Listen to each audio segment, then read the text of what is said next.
Hello, everyone.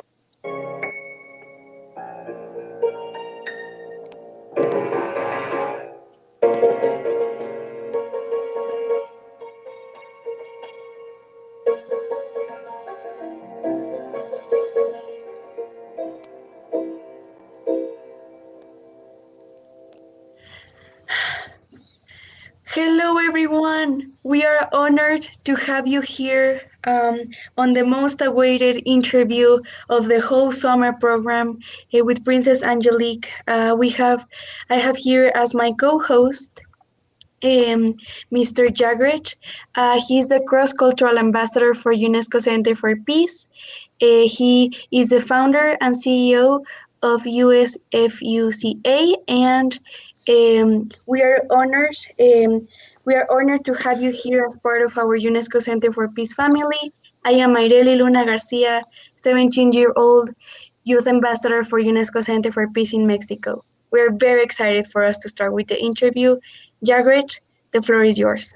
Okay, hello everyone. I just want to quickly correct here. I'm a founder and CEO of El Jaguar Canada, and I am the cross-cultural ambassador for UNESCO Center for Peace, and was appointed by U.S. Federation of UNESCO Centers and Associations. So we welcome Her Royal Highness Princess Angelique Monét in our interview here today. Princess, she holds the royal nobility titles based upon her lineage, humanitarian efforts, and contribution to the arts. Is an American multimedia talent and former Miss Black South Carolina, USA. Since August 2019, she is considered a living legend by the highest institutions in the United States, historically black colleges and universities. Monet attended St. Augustine's University, graduating with a degree in mass communications. She is also the first stage actress and ventriloquist. In 2001, she performed on Theatre Row her one woman off Broadway show, Multiple Me, written by Edgar Chesom. This changed modern day ventriloquism at the start of the millennium.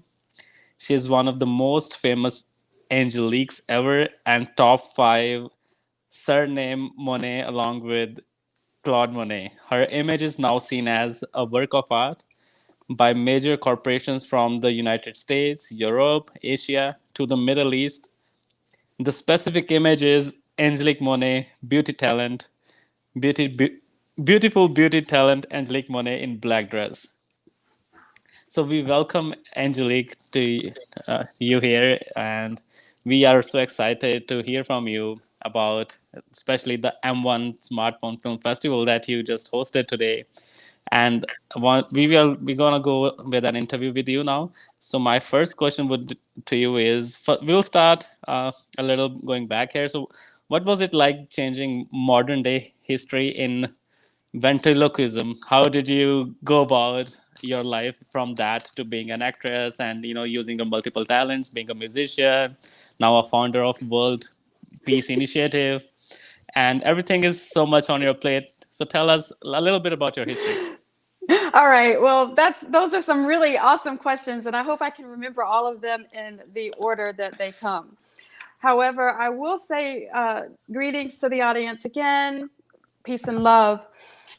Interesting enough, I didn't speak until the age 5, and I had a learning disability. And so basically, I was put in. By the time I was in the 5th grade, I was on a 1st grade level. And they told me and my family that she doesn't have much hope. So we're going to put her in special education courses. So I actually was really, by the time I was in the 5th grade, I was in special education half the day. And then the other half of the day, I was in normal classes. And I had tutors, I had everything. So interesting enough, I love my aunt. She's an amazing, she's a principal now and a doctor, but she was an amazing pianist.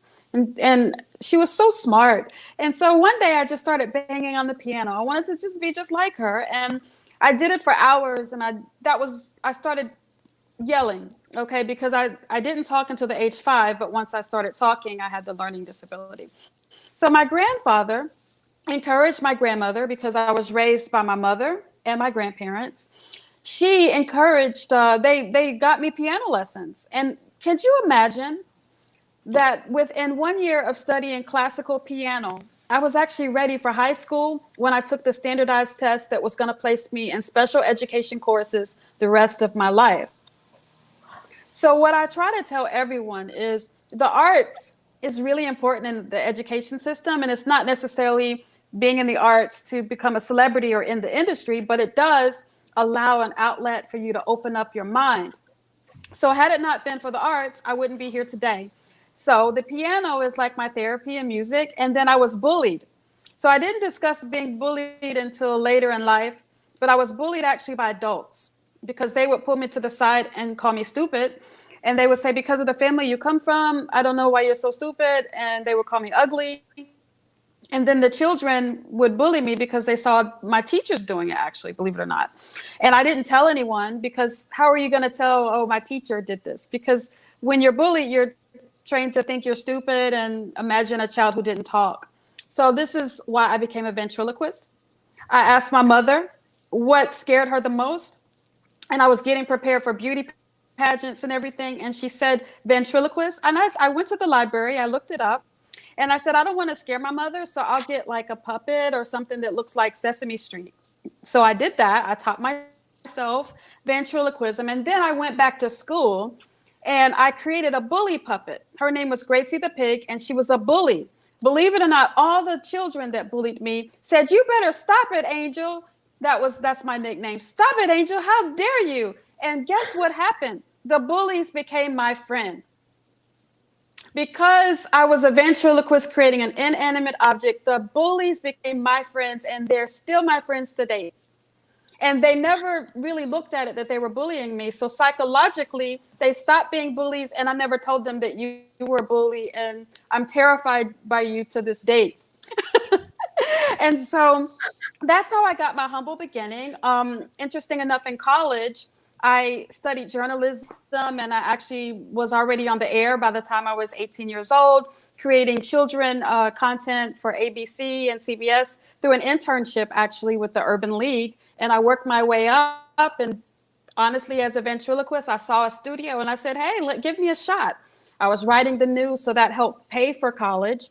And I created a children's show with Dove Communications with Gracie the Pig, and I wrote the script. And interesting enough, by the time I decided not to be on TV or journalist, I wanted to move to New York to be an actress. But at that time, specifically theater, because at the time, theater actresses were supposed to be great on TV. You know, so you had to do theater first, and then you cross over into film.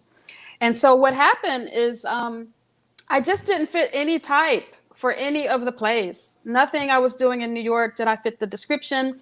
And I had a job as a part-time behind the scenes at the news. But when I would go on auditions, they were like, you don't fit the part.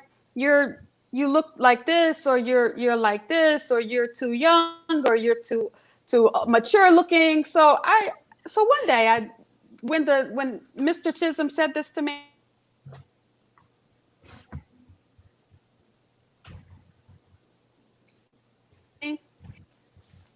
and he says, and you're so young, but you just don't fit into. And he said, I do. And I said, well, I'm a ventriloquist. So he thought I was really bold and brave. And what happened is he actually developed a one-woman play around it. We didn't prepare to make history. He did the off-Broadway production. It was the first time ever that an actress, because I'm actually an actress, a stage actress, and I'm a ventriloquist. So I actually had a one-woman play where I was 7 different personalities, and my puppets had 2 different personalities. So because a lot of people are scared by ventriloquists, or they see a ventriloquist as, hi, I'm Angelique, hi, I'm Milk the Cow, as you saw earlier. But never, ever in the history of ventriloquism has there ever been an actress that's a different name with puppets on a stage in a one-woman play, even to date. And so I'm actually the only stage actress ventriloquist that's ever done stage theater productions. So that's how I got started into that. And then I decided in time to open up my own movie company and start writing my own scripts, because again, being typecast, I try to tell everyone, find a niche. find a niche in a marketplace. In other words, if you see that you're typecast, don't complain, just do something about it. So I started writing scripts. I went to people who knew how to make movies. I took classes, but then I would get veteran directors to direct my work, and then they would critique my scripts. And then that's how Greta Joanne Entertainment was founded, named after my late grandmother who helped raise me. And she was really a supporter with me and my family in the arts. And then, I'm answering all your questions. So if you want to Yeah, interject, you can. and But because you asked me 6 questions in a row and I'm trying to answer them no, because I have this a was wonderful. We photographic really, memory or hearing yeah, memory. yeah. This was really wonderful to hear from you, like how you actually got things started back then. I mean, it's a different story. It's so inspiring. Like there are always, there's always youth who needs to have inspiration from, and someone who wants to go into industry like this, they need to have exposure, and they need to learn from people like you, like how to make your way up there. So this is very inspiring here. I think Ireli is gonna go Thank with you. the next question here. Yes, and also a Okay. comment on your answer. Sometimes with successful people, we just see the lights and the performance and just like this beautiful image of like the person just made. But when you see the background and the story behind that person, it's that moment when you truly admire them. And I am thankful for you trusting us to share your experience. So on that matter, uh, Oh, as I thank you heard. so much. No, it's really an honor. And something admirable is that throughout your career you have not taken no for an answer. You've been consistent, you've been persistent. So on that matter, I would love for you to give a like a word of will to our delegates in the sense of how do you trust that motto and how do you continue still not accepting no as an answer? Well, first of all, no is not a word in my vocabulary. No means yes. Okay. So whenever I hear that word, I think of it as yes, unless the universe and divine order, comes in. Second of all things are possible when you believe. So if you don't believe in yourself, no one else will. If you will not invest in yourself, no one else will. I've been through a lot, so it's not just an easy road, from being bullied to having the learning issues to going through life and honestly being independent, in the areas. And the only reason why I created other platforms was I don't want to hear the word no, because there's always a door. That's the point of a door opening. So what I want to tell the youth today is find a marketplace for yourself. There's always a way to pursue your dreams. Never listen to an individual that's going to tell you that you have to do one thing, or it's great to have focus, but always have your dreams and believe in your dreams because it's your dream. And remember, through a dream, you can will it, and that will can go into existence. And that's what M1 TV is about. You know, Finding platforms for filmmakers, because I took a break from my career to do humanitarian work and endorsed by the United Nations and doing a lot of work on a global level to give back. With the AM1 TV, seeing a gap within the marketplaces where people have excuses. I can't make a movie because Hollywood has said no, or I'm waiting on my script, I need funding. With now social media and, as you know, the smartphone movement, which I have a tagline, make by smartphone. If you have the education, which you see in the festival that we did, then you have a smartphone. And then with the platform of a streaming service that's going to allow everyone to have their content, have a platform that can actually make money, like it's going to be the smartphone of Netflix. Imagine, and then you have a festival like what we did here, where you can display your work. Now we are able to make it happen. So that's where we're at with. I found a marketplace. We have Professor Kalbadosh who's supporting us, who's the father of cell phone cinema. And then now we're bringing in a movement. And that movement isn't just about me or him, it's about us. And that's what we achieved here at this workshop. We achieved that. You don't need a degree in filmmaking. You need to have the education. You need to have the will and the destination. And those films that won, those films from the youth, those films are going to go on, and it's going to be amazing because it looks just as competitive as many of the films that we get in normal film festivals. And I'm so proud to tell the youth that you can do anything you set your mind to, and always have a mentor, someone who's also giving you direction, and give back, pay it forward. Yes. That Yes. is amazing. Thanks for sharing your like wisdom here. I want to know, how have you been involved with the UN? Okay, that's a great question. I'm very excited that you asked. Well, first of all, I am personally involved with the United Nations, often speaking at the United Nations myself. I've performed at the United Nations with the women's group, which the founder of the actual United Nations invited me to the headquarters to perform for women in their bazaar. Okay, and interesting enough, it was exotic because people see me to be so serious at the UN, and I had my jazz and I sing African American spirituals, but then I broke out with Milk the Cow. And Milk the Cow went around the United Nations, and she spoke to the youth, and she spoke to all of the countries. And it was the first time ever that they had a performer, let alone a singer who's singing jazz. And then later on, ventriloquism. And as you know, Milk the Cow can sing. So I speak at the United Nations as a youth with youth. I speak about sports, where I actually believe that dance and indigenous arts are sport. And then our organization, the AFI World Peace Initiative, is the main umbrella for New Generation in Action, which has the ECOSOC status and consultation status. And we travel, this is part of what this movement is with smartphone. The The, SDG, Sustainable Development Goals 2030. We only have 10 more years for them. So I am really serious about this. So through the arts and through media, okay, that's one of the areas that they have. We can push many of the agendas and provide economic sustainability. So that's my overall role. I used to live at the United Nations. And now I'm taking the United Nations around the world, because as long as my organization is with the UN, and I'm also supporting other United Nations groups as well as UNESCO, as you see today, then we are one and we are family. awesome, awesome. So that is really great. I think Early would want to go with the next question here. Yes. Thank you very much. So, Your Royal Highness. So, we've seen today you had the opportunity to meet our platform and to meet approximately 200 out of our 400 delegates for the UNESCO Center for Peace Summer program. And I know that one question that has been just waving around the summer program is, what can I do as a delegate, as youth, for the Sustainable Development Goals? So, since you have such a broad vision and such an open mind, what would you recommend for the delegates to get advantage of the 9 years and a half that we have to achieve the 2030 agenda? I would love to ask you, can you rewind the last sentence because connection? I didn't hear Yes, it.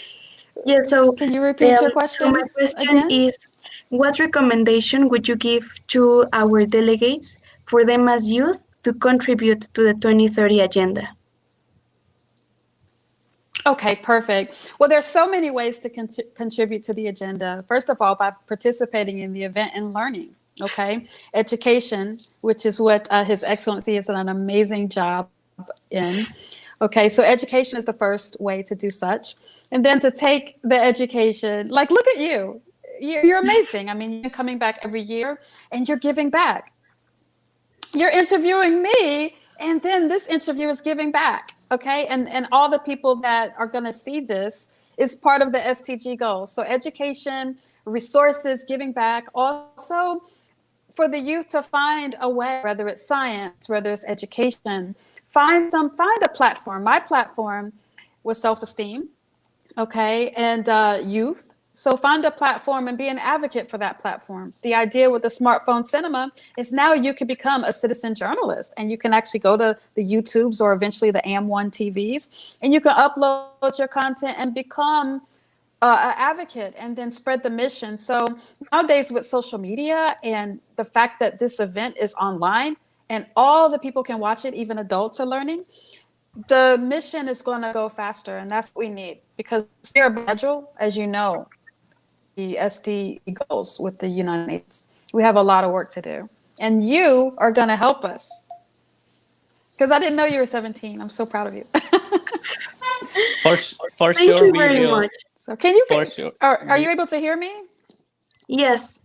Yes. So no, I want to tell you that seeing people like you and seeing people with such a light, such a presence, and overall such a sense of empowerment is one of the things that like there's this phrase that Barack Obama told Michelle Obama that the world was gonna be a better place because she was in it, and the world is gonna be a better place because we had you as a role model, Your Royal Highness. Thank you very much.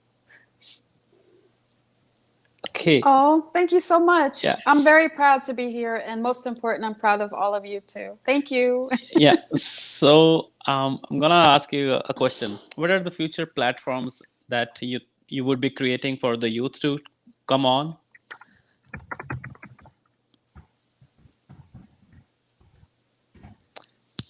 Can you hear me? Your Royal Highness? Oh, I think. Yes, I can hear you. Okay. So just want to know what are the platforms that you are going to create in the upcoming time, or how youth can be involved with you. How do you think of it?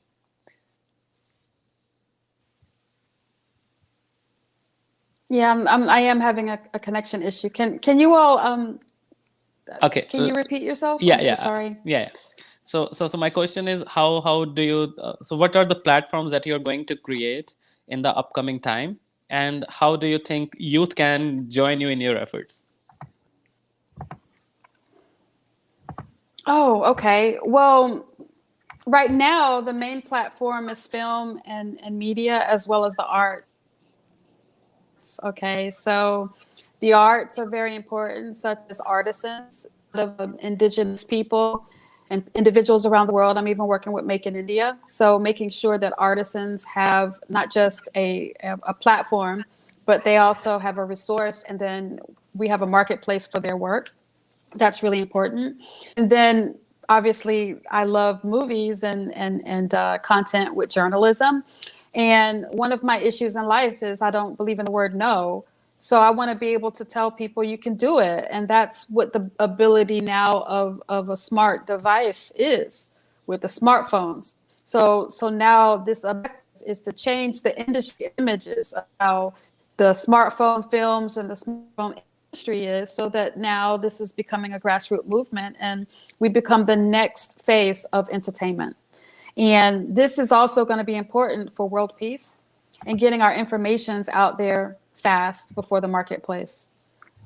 And it's entertaining because instead of speeches, now we can make especially at the United Nations, we can make a presentation of our NGOs or our objectives, play it at the UN, and then have a discussion. As opposed to, remember, sometimes I know you as a youth, when you have the 1 hour speeches, imagine seeing it in 3 minutes, and then you can have a discussion around it, which is entertaining. It is definitely. I'm gonna bring back a personal question here to you. How does it feel like to be a princess?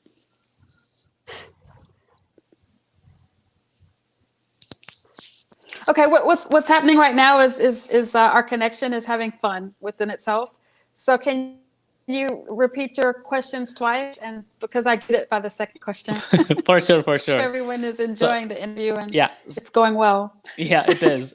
And Okay. I'm just gonna bring you back to say like more on a personal side, and I want to know how do you feel like being a princess in the modern day world? Okay, well, that's a great question. First of all, I didn't press the title of Her Royal Highness until I decided to take a break from my career to do humanitarian. Um, I, it's beautiful because with being royalty comes great responsibility and giving back, so that this way you can create your traditions. My titles don't come with a monarchy or reigning. It's actually historical. And so it's to give tribute to the past and what the past used to be, and how royals and royal societies are moving forward.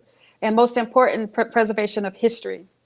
Being a princess is a lot of youth's dream or little girl's dream.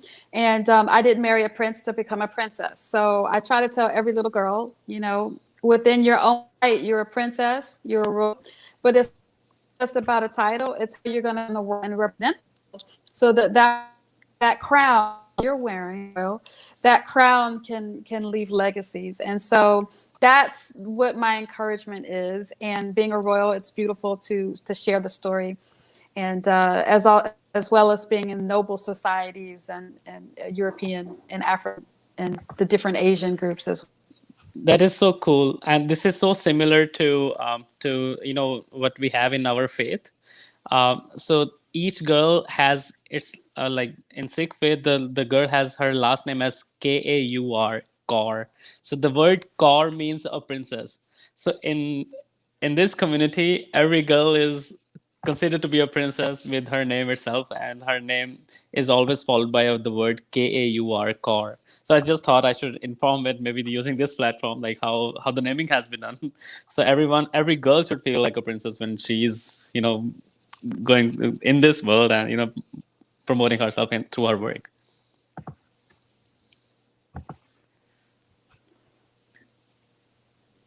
Wow. Yes. Well, the key is not only feeling but doing the work, and giving back and making sure that you bring individuals with you, as well as work for the greater good.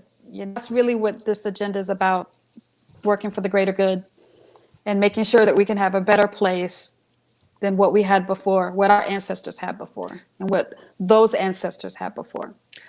Totally. Thank you for sharing this. I think I really would want to proceed towards the conclusion of this interview. And it is really great to connect with you. And it's really great the way you inspire, the way you carry yourself, and the way the energy that you put into the work that you do. It's hats off to you. Yes, yes, Princess. Well, Your Royal Highness. Thank I you. wanna, I really I appreciate wanna, that. I wanna tell you that. Well, for me, you are the first person that I get to meet in the level of your royalty, and it is an honor to meet you. But most of all, to see that you have such um, you have such an extraordinary presence to yourself, in which you are human and you show the beauty in being perfectible as a human. So at UNESCO Center for Peace, we want to thank you so much for giving us the film festival for the initiative of the smartphone platform. And we are honored to have you here. We hope to continue to connect with you. You already have our contact, you already are in communication with Kidi Joken, and we hope that in the Well, I'm future, looking forward to hopefully, it, and thank you.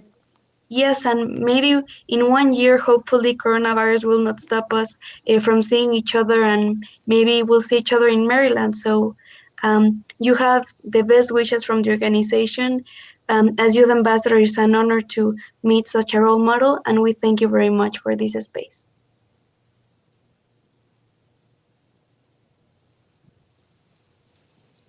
Okay. Thank you. Thank you very much. Thank you, Princess. Thank you, Arali, and it's Thank you. wonderful to be Thank here. you. Thank you. Have a good one. Thank you.